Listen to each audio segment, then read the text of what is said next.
Amen. Quelle joie d'être ensemble ce matin et nous voulons nous réjouir avec la parole de Dieu. Alors le sujet de ce matin, c'est « Ne vous inquiétez de rien, virgule, mais ». Amen. Comment est-il possible aujourd'hui de ne s'inquiéter de rien dans un monde où tout est incertain? On se dit, mais c'est facile à dire, ne vous inquiétez de rien. Aujourd'hui, c'est vrai, il y a beaucoup de sujets d'inquiétude. Et je dirais aussi qu'il y a aussi beaucoup de sujets de ne pas s'inquiéter. Les inquiétudes peuvent nous emprisonner dans nos pensées, dans nos émotions, dans notre force et nous faire perdre beaucoup d'énergie. C'est comme si nous sommes tellement pris par nos difficultés, par nos inquiétudes, ça devient comme un arbre devant nous qui cache toute une forêt qui est derrière, qui nous empêche de voir l'horizon qui est derrière. Pour commencer, je donnerai deux définitions simples, une sur l'inquiétude que nous connaissons et son contraire en parlant de la foi. L'inquiétude, c'est les troubles causés par la crainte, l'incertitude, synonyme, affolement, agitation, souci, peur, incertitude, anxiété, appréhension, crainte, angoisse, préoccupation. Je pense que beaucoup pensent à cela ce matin avec leur situation. Par contre, la foi est l'attitude de l'homme qui accepte et tient pour vrai des réalités qui sont maintenant invisibles, soit parce qu'elles sont à venir, soit parce qu'elles échappent à une connaissance expérimentale. La Bible dit, « Or la foi est une ferme assurance des choses qu'on espère et de celles qu'on ne voit pas. » Et une démonstration, de celles qu'on ne voit pas. Alors, j'ai pris quelques citations de Ben Sira sur Internet. Je trouvais ça sympa. Il dit la chose suivante. « L'inquiétude amène la vieillesse avant le temps. L'inquiétude est une route qui ne mène nulle part. Ne la laissez pas diriger votre vie. Il n'y a rien en ce monde qui peut nous tourmenter autant que notre propre pensée. S'inquiéter n'enlève rien aux soucis de demain, mais diminue notre force d'aujourd'hui.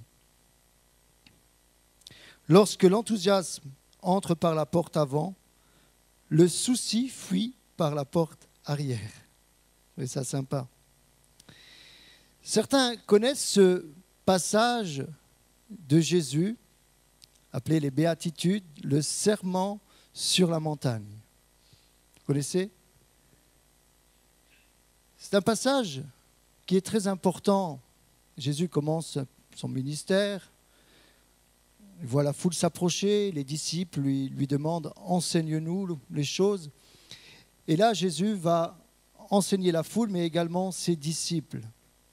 Et ce qui est intéressant, c'est de garder l'ensemble de cet enseignement. Il va parler des inquiétudes, comment ne pas être inquiet, mais je dis le « mais », comme je l'ai mis dans mon titre, souvent nous prenons une partie de la parole de Dieu uniquement pour nous, et nous voulons que Dieu nous parle au travers de cette partie de la parole de Dieu, je crois que c'est juste, mais bien souvent, c'est incomplet. Bien souvent, tu peux aller fermer la porte, s'il te plaît. Bien souvent, on perd toute une partie de l'enseignement parce qu'on se focalise sur un passage.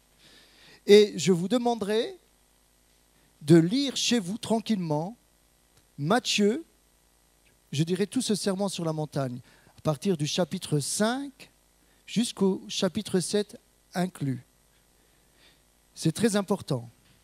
Dans ces chapitres-là, il y a la clé pour ne plus être inquiet. C'est complet. Nous allons voir cela ensemble. Nous allons commencer à lire dans Matthieu 6, 25 à 34. Donc je ne prends qu'une partie, bien sûr. Ça se situe au milieu de ces chapitres.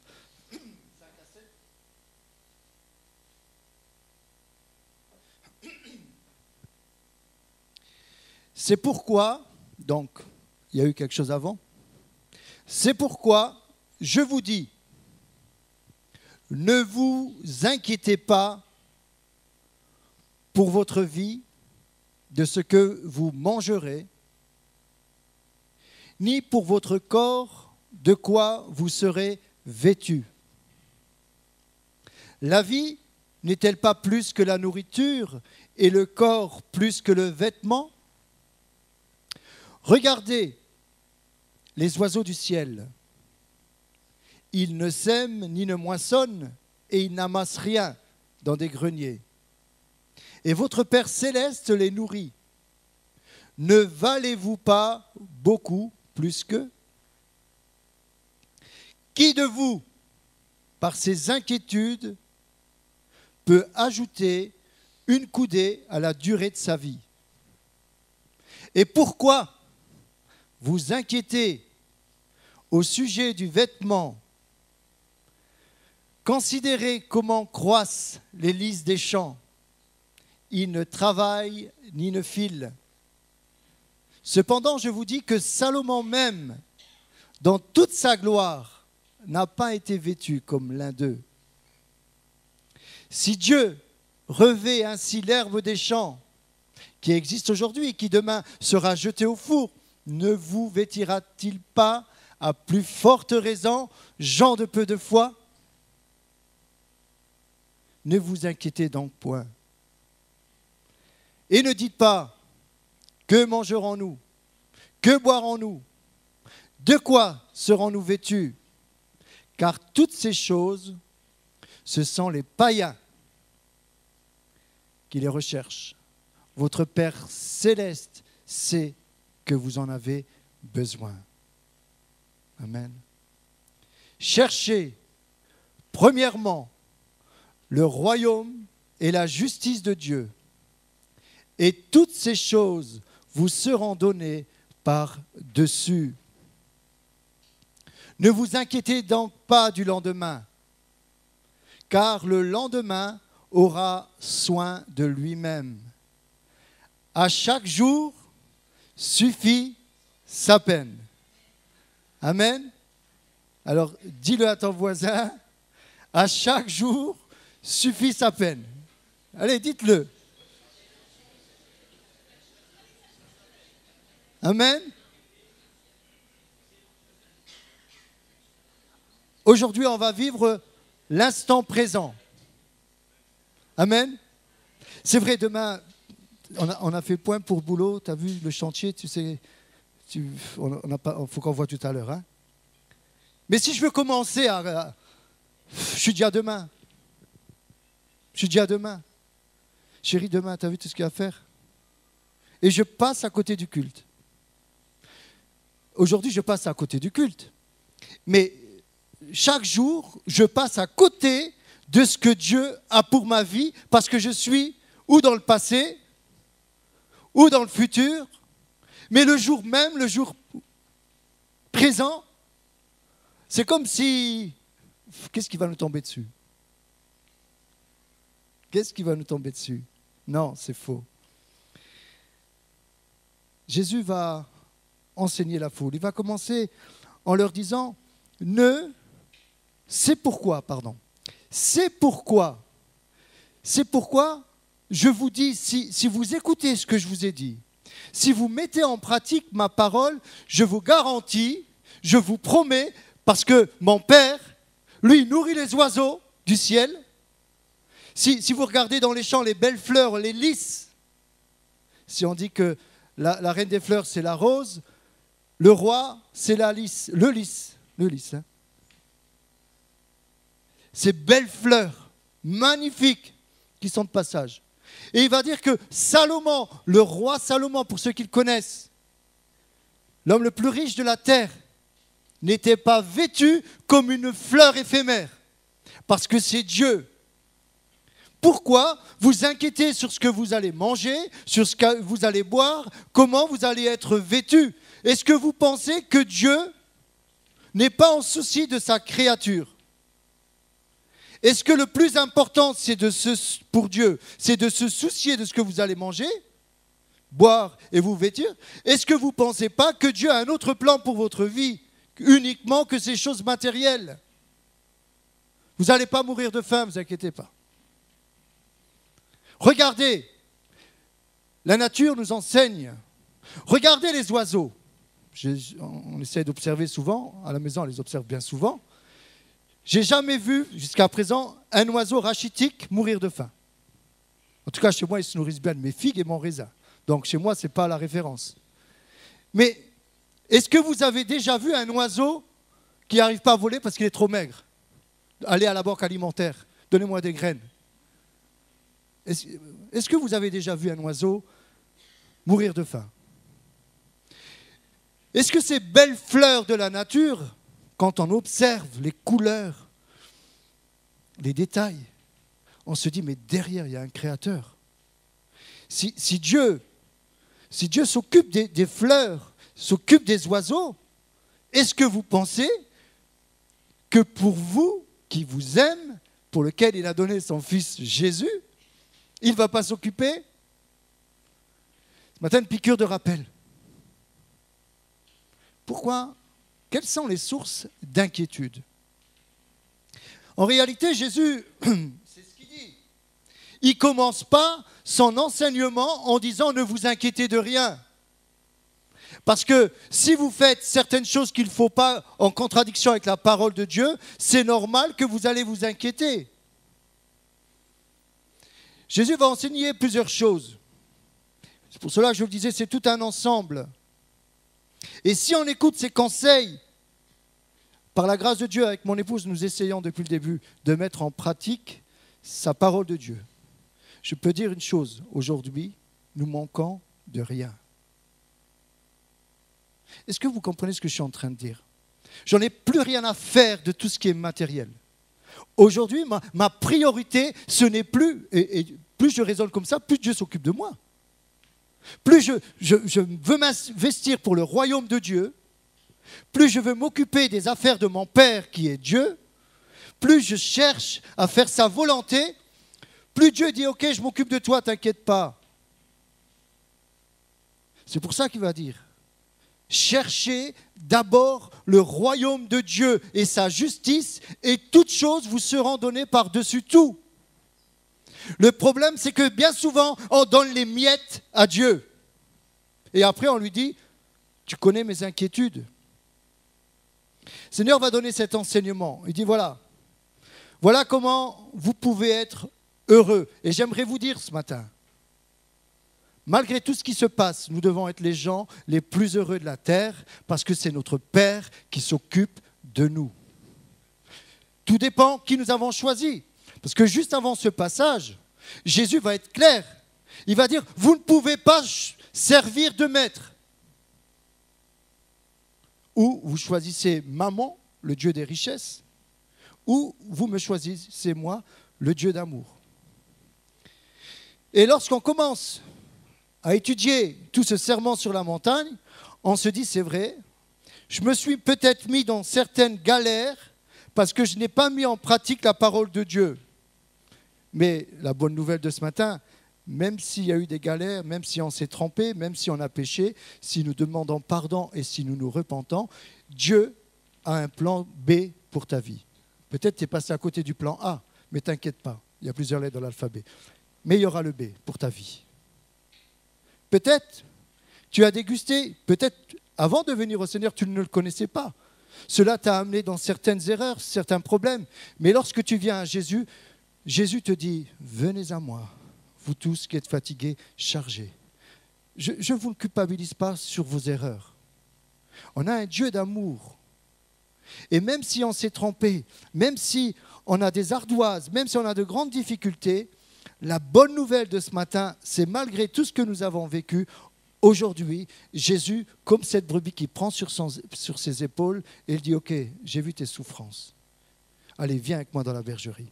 Et ensuite, le Seigneur, il dit, voilà, maintenant, je vais t'enseigner afin que tu n'ailles plus dans ces galères, afin que tu arrêtes de te brûler, afin que tu arrêtes d'être dans ces inquiétudes qui t'amènent des fois des maladies.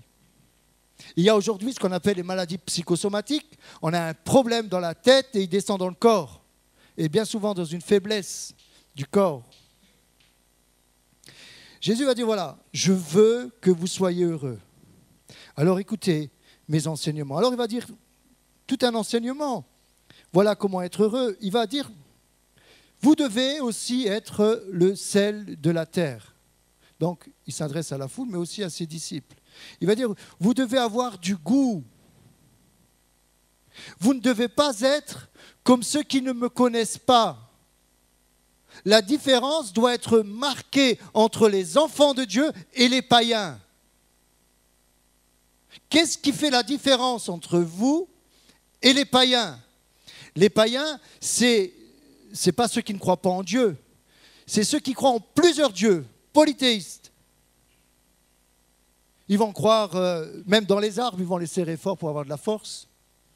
Ils vont croire au soleil, à la lune. Ils vont croire à tout un tas de choses, au Nil.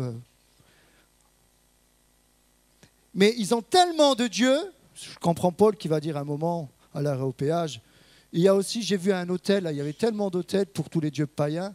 Il y a un autel, c'est le Dieu inconnu. Peut-être c'est celui-là, le vrai Dieu. Jésus est en train de dire que nous, enfants de Dieu, si nous mettons en pratique sa parole, nous allons être comme cette maison, ça c'est la conclusion du chapitre 7. Nous allons être comme cette maison qui est bâtie sur le roc. La pluie va venir, les torrents, la tempête va frapper sur notre maison et elle va rester ferme. Vous savez pourquoi? Parce qu'on est bâti sur le roc. Et bâti sur le roc, ça veut dire mettre en pratique sa parole. C'est ça, être bâtir sur le roc, c'est mettre en pratique la parole de Jésus. Alors tout est là maintenant pour ta vie. Et Jésus est en train de dire, si tu mets en pratique ma parole, mettez-moi de la sorte à l'épreuve et vous verrez si pour vous je n'ouvre pas les écluses des cieux. On a besoin de comprendre que Dieu est fidèle. Dieu n'est pas un menteur. Si Dieu te dit ce matin, ne t'inquiète pas, je vais pourvoir à tes besoins, c'est parce que lui, il a la capacité de le faire. Quels que soient tes besoins. Peut-être c'est financier, peut-être c'est sentimental, peut-être, tu le sais mieux que moi, mets un mot sur ce que je suis en train de dire ce matin. Jésus dit, voilà, soyez des personnes qui ont du goût, soyez différents des autres. Il va dire aussi, je suis venu accomplir la loi, je ne suis pas venu l'abolir. Il va nous dire que, plein d'enseignements, il va dire, en parlant du meurtre, vous avez appris qu'il a dit, tu ne tueras point. Ok, jusque-là, on est tous d'accord, on ne se reconnaît pas. Tu ne tueras point, ok, moi j'ai jamais tué, je ne tue pas. Mais dans cet enseignement, il faut bien le lire. Il est dit, mais moi je vous dis que celui qui se met en colère contre son frère, c'est comme s'il avait tué quelqu'un. Parce que quand tu te mets aussi en colère, tu peux tuer quelqu'un par tes paroles. Pas physiquement, mais moralement. Et il va dire, voilà, quand tu te mets en colère, ça c'est dans un autre passage, ne pêche point. Donc Jésus va dire, voilà, pourquoi je dis cela? Parce que lorsque tu te mets en colère, tu peux amener une discussion qui après, à cause d'un conflit, va t'amener des inquiétudes. Parce que tu es en conflit avec quelqu'un, donc tu es inquiet quand tu vois cette personne, parce qu'il y a un contentieux. C'est pour ça que Jésus te dit, fais attention. Quand tu te mets en colère, tu peux te mettre en colère. Mais ne pêche point. Fais attention à ce qui sort de ta bouche. Parce que ce qui sort de ta bouche, souvent avec les enfants, quand ils sont petits, ils nous énervent. On est en colère, on va dire des paroles. Et plus tard, des années après, ils vous sortent le dossier. Tu te souviens, tu m'avais dit ça? Oui, mais je t'avais dit ça sur la colère. Non, c'est resté là. Et aujourd'hui, j'ai mal. Jésus nous donne tous les enseignements pour avoir une vie nickel, propre, belle, heureuse. Lorsque tu te mets en colère, ne pêche point. Je survole très rapidement ce que Jésus va dire. Alors il va dire l'adultère. Vous savez, je n'ai pas peur de dire les choses. Hein? Jésus lui-même va dire, voilà, je vais vous donner un enseignement pour pas que vous soyez inquiets. Donc Jésus est en train d'enlever, on dit ça, hein, il lève les lièvres. Il est en train d'expliquer, voilà les causes qui vous donnent de l'inquiétude. Vous voulez plus d'inquiétude? Essayez de changer certaines choses. Il va parler de l'adultère. Il va dire, vous avez appris qu'il y a une lettre de divorce, celui qui répudie sa femme à cause... Il dit, moi je vous dis, je ne veux pas rentrer trop dans les détails, mais celui qui convoite une femme dans son cœur commet adultère. Et vous savez pourquoi il disait ça? C'est détracteur aussi, hein. Celui qui regarde une femme, ou ça peut être l'inverse, hein, ou une femme qui regarde un homme, hein, c'est dans les deux sens. Hein. En fait, il y a un danger que Jésus est en train de mettre en valeur là. Il y a des sources d'inquiétude parce que toi-même, tu rentres dans un chemin qui est dangereux là pour ta vie. Adultère. Aujourd'hui, si vous saviez le nombre de personnes qui commettent adultère, vous savez comment? Par des sites pornographiques. En réalité, Jésus est en train de dire, c'est comme si vous commettez l'acte. Tu ne sais pas ça, mais je te le dis, et tu te lis. Et quand tu commences à mettre le doigt dans l'engrenage, ça t'amène plus loin, et forcément il y aura un dérèglement. Et si tu es marié, il y aura un dérèglement dans ta vie sexuelle. Parce que tu auras vu tellement de choses que tu voudras faire la même chose avec ta femme ou avec ton mari, et il dira non, et il aura raison. Est-ce que vous comprenez que l'adultère se commet déjà par les yeux? Jésus, il dit, mais oh, vous là, vous pensez que c'est que physiquement? Moi, je vous dis, par vos yeux, si ton œil droit est pour toi une occasion de chute, arrache-le. Après, tous ceux qui veulent enlever leur œil, vous me les donnez, on les met de côté. Et moi, le premier. Moi, le premier. Vous croyez que je suis un saint ou quoi? Mais je demande à Dieu qui m'aide à regarder sur lui et pas sur adultère, pas sur ses choses, sur ses convoitises. Parce que notre vue est attirée. Et comme je dis souvent, le problème, ce n'est pas le problème, c'est pas le premier regard, c'est le deuxième. Tu peux voir un bel homme passer ou une belle femme passer, mais laisse-la passer, quoi. Tu la laisses passer, ok? Maintenant, si tu veux la retenir, tu t'engages à commencer à alimenter quelque chose. C'est sérieux. Maintenant, s'il y a des personnes qui sont prises parce qu'il y a un besoin à ce niveau-là, j'aimerais dire que Dieu libère. Et Dieu ne culpabilise pas, et moi non plus ce matin. Mais j'aimerais simplement vous dire que le diable, et c'est le malin qui nous tend des pièges afin de nous souiller, de nous lier pour que nous restions dans l'inquiétude. Mais en réalité, c'est nous-mêmes qui alimentons les inquiétudes. C'est pour ça qu'avant, Jésus dit, voilà, attention, éloignez-vous de ça, vous verrez, vous n'aurez plus de problème. À ce niveau-là. Jésus va plus loin dans ses enseignements. C'est pour cela que je vous dis, il y a la clé dans ce serment sur la montagne pour ne plus être inquiet. Si nous mettons en pratique sa parole, vous allez voir qu'il y a plein d'inquiétudes qui vont commencer à partir. Et ensuite, les bonnes inquiétudes, c'est de s'inquiéter du royaume de Dieu. Il va plus loin. Ne pas juger. Souvent, on se permet tout doucement de juger, d'apporter des jugements. Jésus dit non, ça c'est pas bien, parce que lorsque tu commences à juger, après la personne elle sait aussi que tu l'as jugée, ça. Après quand tu seras devant elle, il y a un climat, tu vas être inquiet. Et si tu juges, toi aussi tu seras jugé de la même manière que tu juges.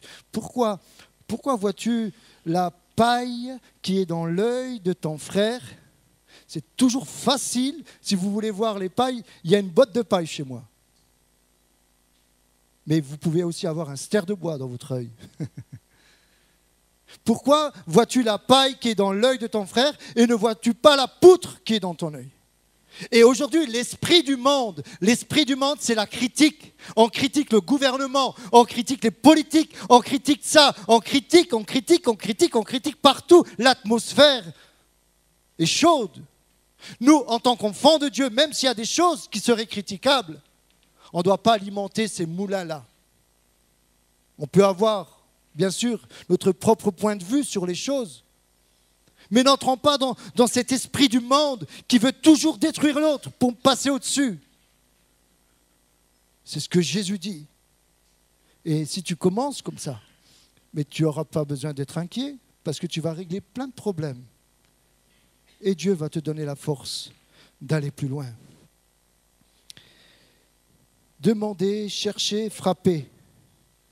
Jésus dit, celui qui demande, celui qui cherche, celui qui frappe, on lui ouvre. Celui qui cherche, trouve. Celui qui demande, reçoit. C'est Jésus lui-même qui dit, je vous garantis, je vous promets que si vous me demandez de tout votre cœur, si vous me cherchez de tout votre cœur, vous allez voir, je vais vous répondre. J'aimerais dire ce matin, on n'est pas là en train de faire de la religion. Moi, si je suis en train de prêcher, ça fait plus de 30 ans que j'ai accepté le Seigneur dans mon cœur, c'est parce que j'ai compris que c'était un Dieu de relation. Et cette relation, je la vis au quotidien. Et il est vrai. Et lorsqu'il me dit des choses et que je les mets en pratique, c'est moi-même qui en profite en premier et mon entourage.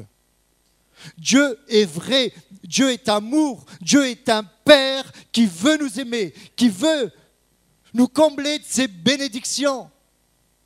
Alors ce matin, c'est quoi les sujets de tes inquiétudes?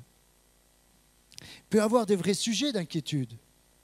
Je ne dis pas, nous allons comprendre dans la fin de mon message, je donnerai quelques points qui nous montrent qu'aujourd'hui, il y a de vraies inquiétudes à avoir.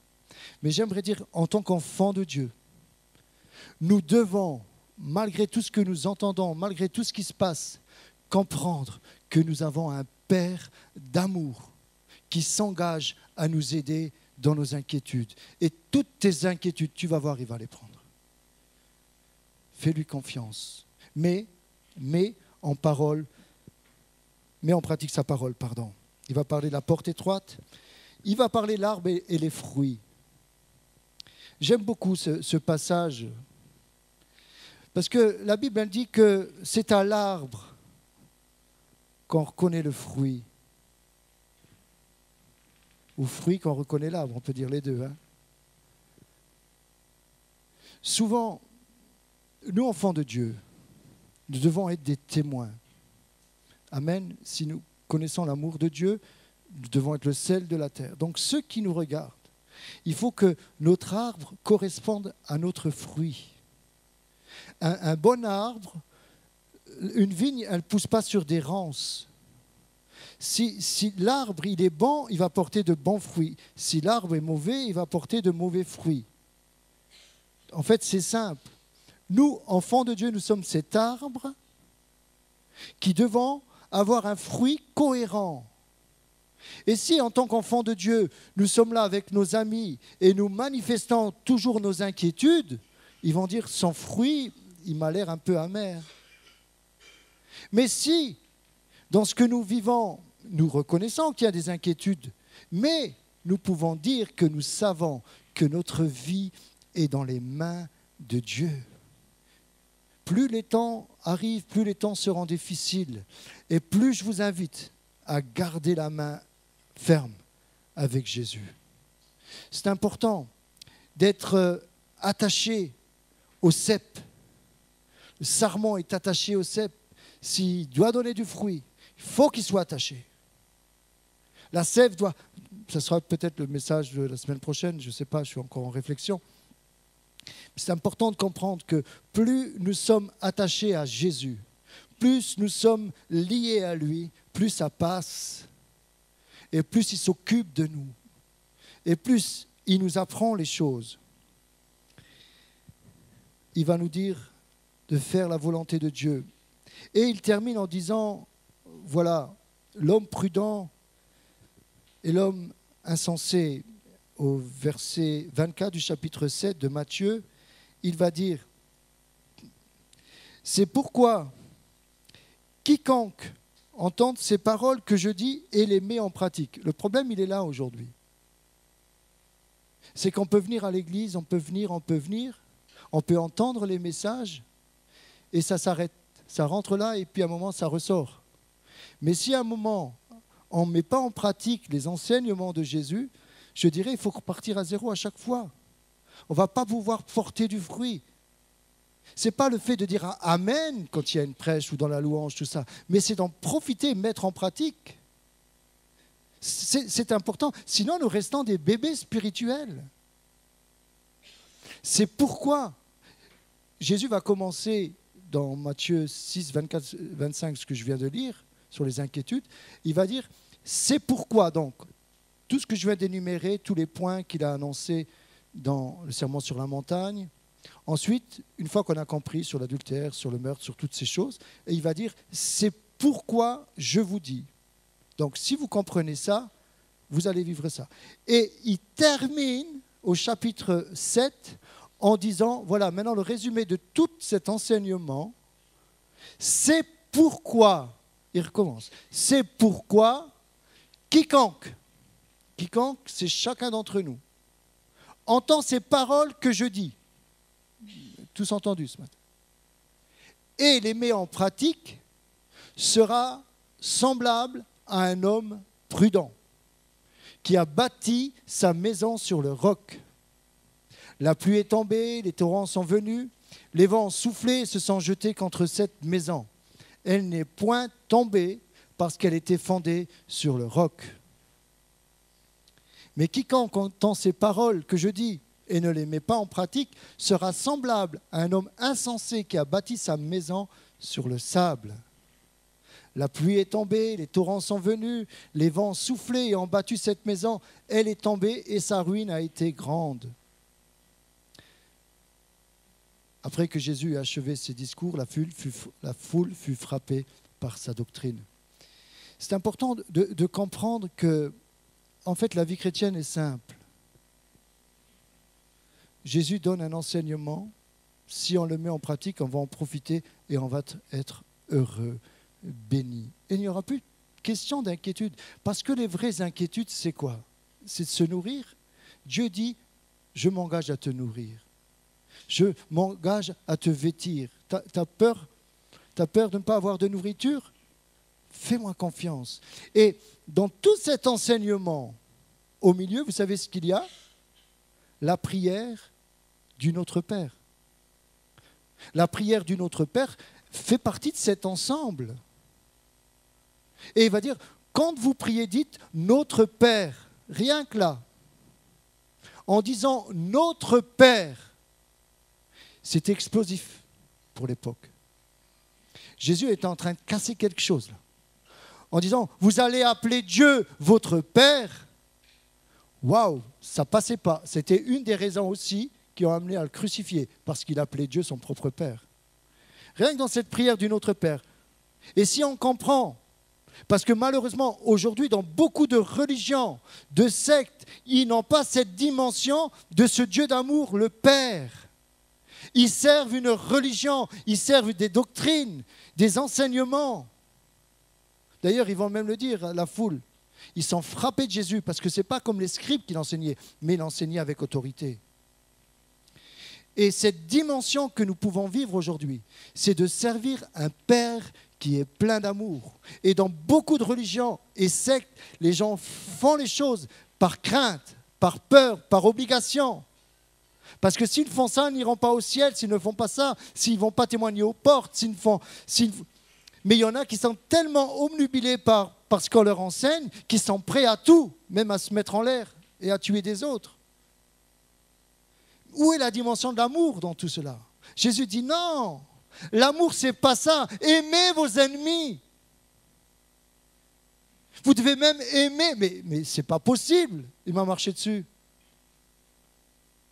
C'est pas possible d'aimer nos ennemis. Mais j'aimerais dire, c'est seulement possible quand on a l'amour de Dieu dans notre cœur d'abord.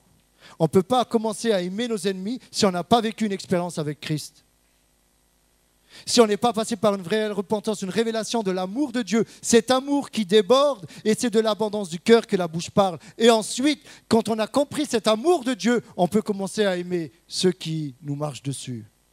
Je ne dis pas que c'est facile d'aimer, mais c'est important d'abord d'avoir cette révélation de l'amour et d'aller à ses pieds, choisir, chercher cet amour. Ce matin, je voudrais aller plus loin dans le deuxième volet de ce message. Donc, vous avez bien compris, mettre en pratique sa parole, c'est être prudent et être sage. Lisez chapitres 5 à 7, d'accord?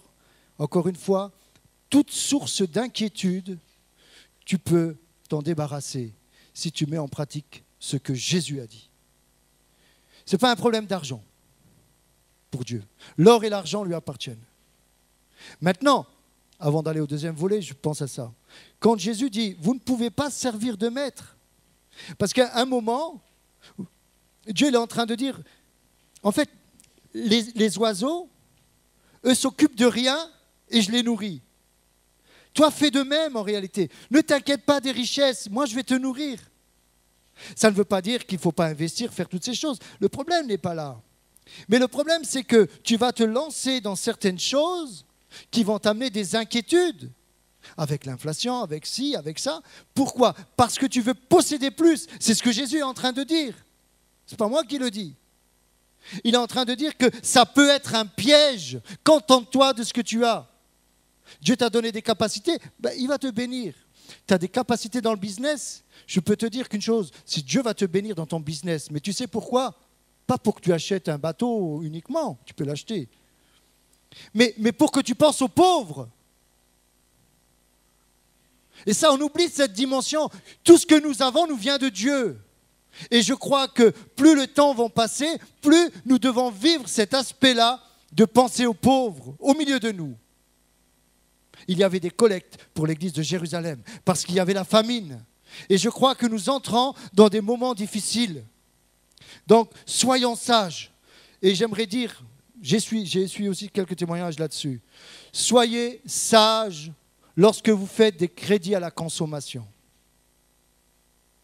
Aujourd'hui, il faut le dire.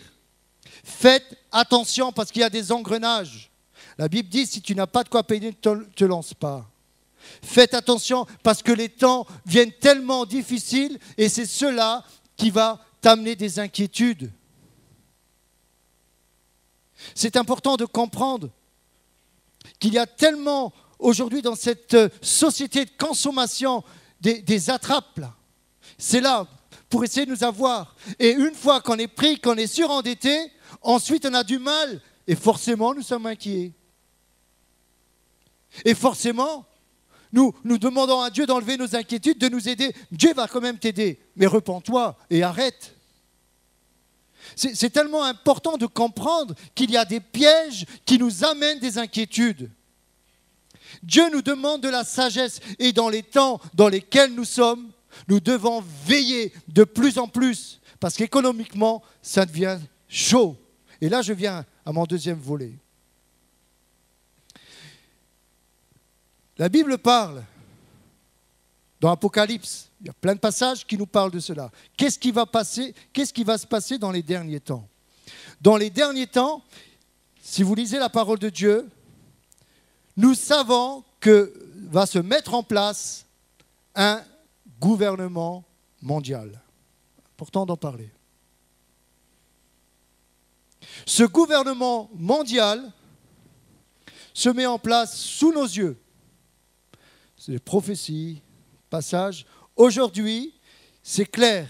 Et en tant que berger, j'ai aussi ce rôle de sentinelle. Et de vous dire, je ne suis pas prophète, mais de vous dire, attention, il y a des choses qui se mettent en place sous nos yeux. Faites attention, parce que la parole de Dieu nous prévient de ces choses. Alors, pour les catholiques, les protestants, les évangéliques, nous disons que Jésus est le Messie. Nous sommes d'accord là-dessus. Que son retour est proche. Donc Jésus revient bientôt. On est tous d'accord avec ça. Ça fait longtemps qu'on le prêche.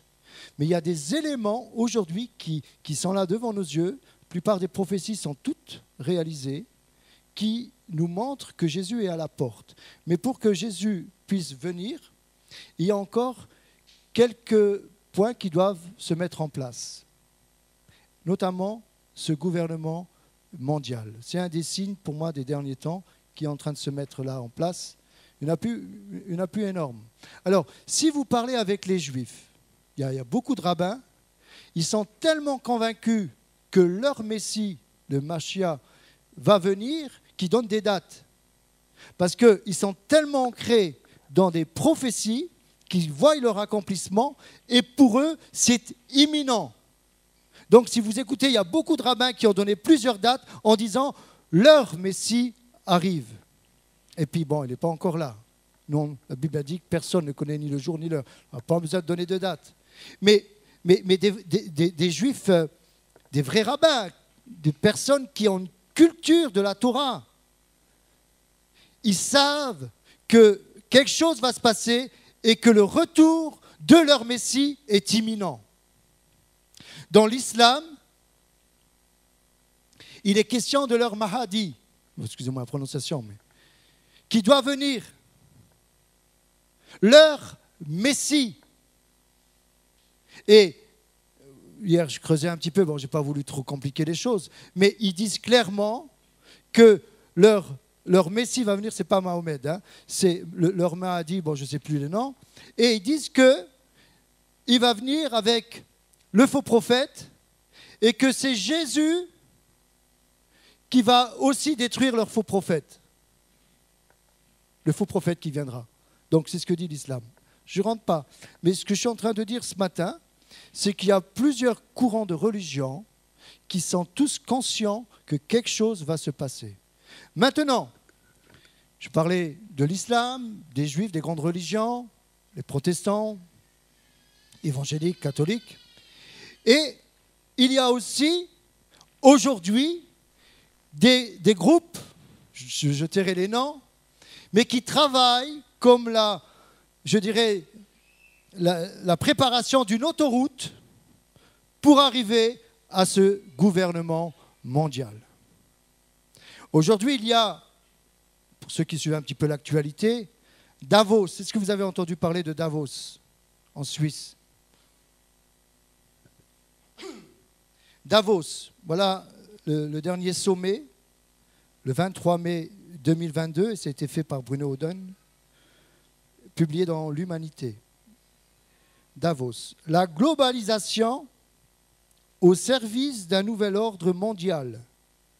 Face à la guerre en Ukraine, les dirigeants politiques et les chefs des groupes les plus puissants de la planète, à nouveau réunis dans la station de luxe suisse, planchent sur une recomposition géopolitique qui favoriserait l'émergence d'une mondialisation entre amis, dirigée par Washington.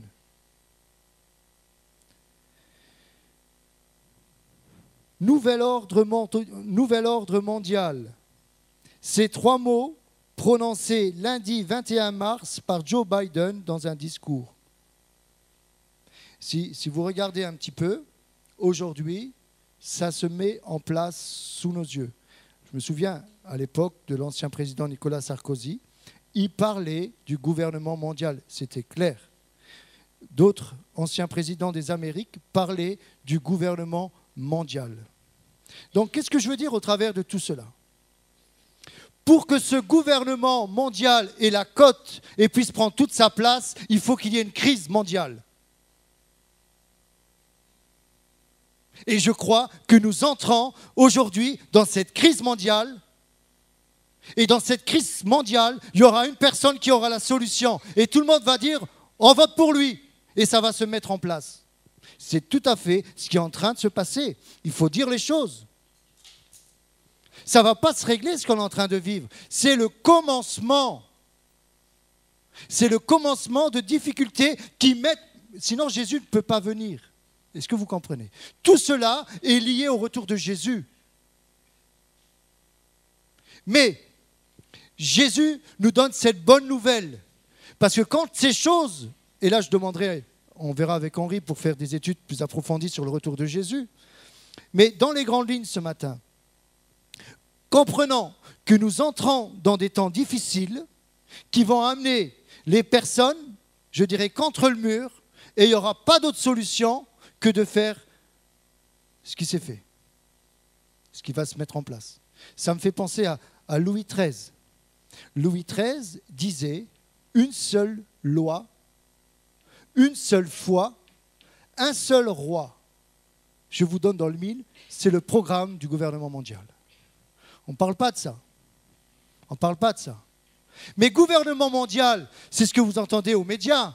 Mais la traduction de gouvernement mondial, vous savez ce que c'est? C'est antichrist.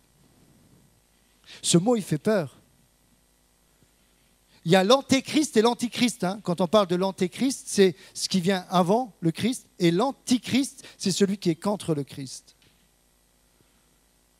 Une seule loi, une seule foi. Aujourd'hui, on vient tout doucement avec les grandes religions qui se réunissent. Un certain œcuménisme.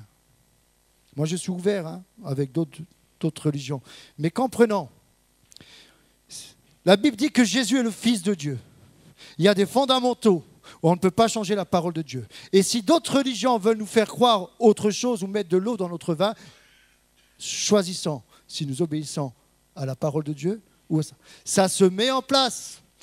Aujourd'hui, la puissance médiatique, je ne suis pas politique, mais la puissance médiatique est en train de nous préparer dans nos esprits.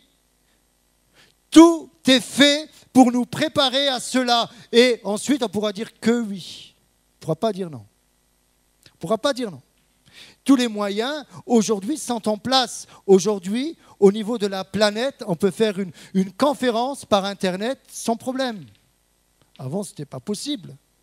Mais les grands de ce monde sont en train de travailler sur tout ce qui se fait. Cette crise, je ne rentre pas dans les détails, mais est-ce que vous ne pensez pas que le Dieu maman est en train de prendre de la place et de la force? Dieu maman, c'est le Dieu de l'argent. On parle de spéculation dans lesquelles on est en train de rentrer.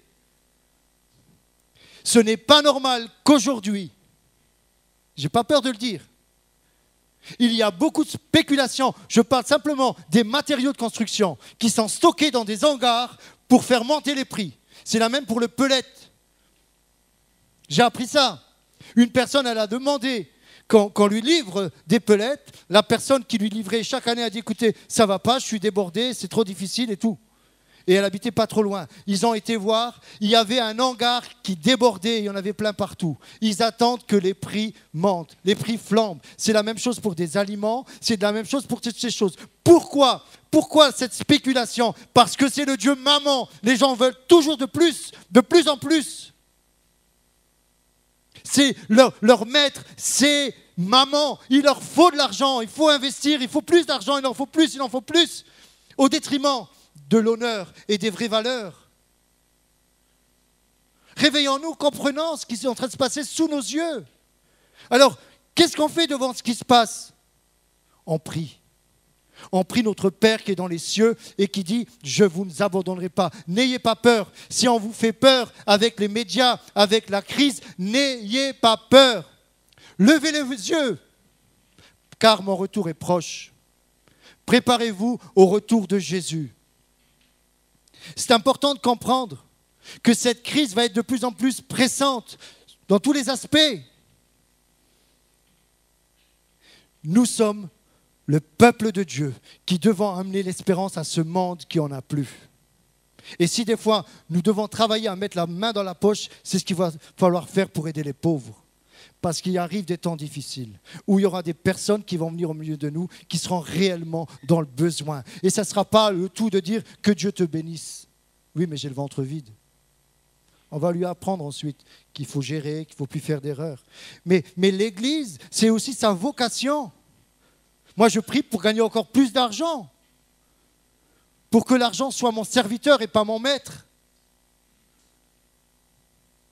C'est important de comprendre ce matin au travers de ce que je suis en train de dire. Il me semble juste de prévenir l'Église et de dire nous allons tout droit vers ce gouvernement mondial. Lisez la Bible, elle vous donnera les autres détails. Mais soyons fermes, soyons forts, soyons confiants dans les promesses de Dieu. Notre Père tient tout dans ses mains. Mais avec tout ce qui va se passer là, la grande tribulation, la petite tribulation, ces 7 ans-là, je ne rentre pas dans tous les détails.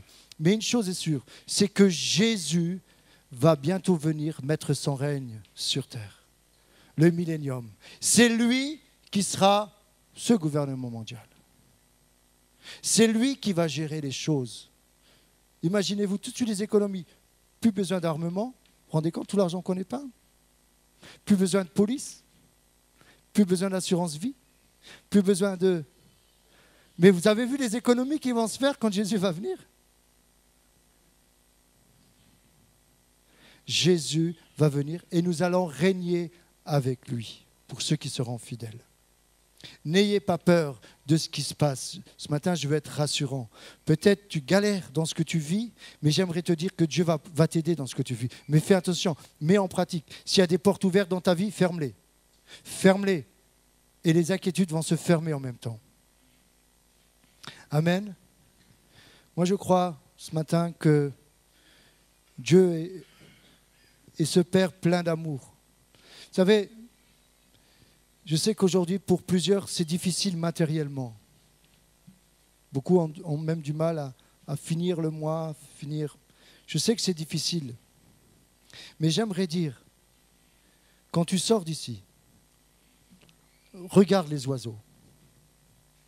Regarde les fleurs. Je te dis simplement ça. Regarde les oiseaux, regarde les fleurs. Et tire-en une conclusion. Et ensuite, tu te dis, mais si Dieu nourrit, regardez, il y en a un là. Si Dieu nourrit ces oiseaux-là, si Dieu fait pousser ces belles fleurs, et moi alors? Moi, aux yeux de Dieu, je suis une créature merveilleuse. Tu as de la valeur aux yeux de Dieu. Dieu a un plan pour ta vie. Un beau plan pour ta vie. Dieu veut prendre soin de toi. Tu comprends, Xavier? Jésus, il a quelque chose pour toi, mon grand. Parce qu'il t'aime. Il aime les enfants. Il nous aime tous. Nous sommes tous enfants de Dieu. Il a pour nous des projets de paix et non de malheur. Faisons-lui confiance ce matin. Amen.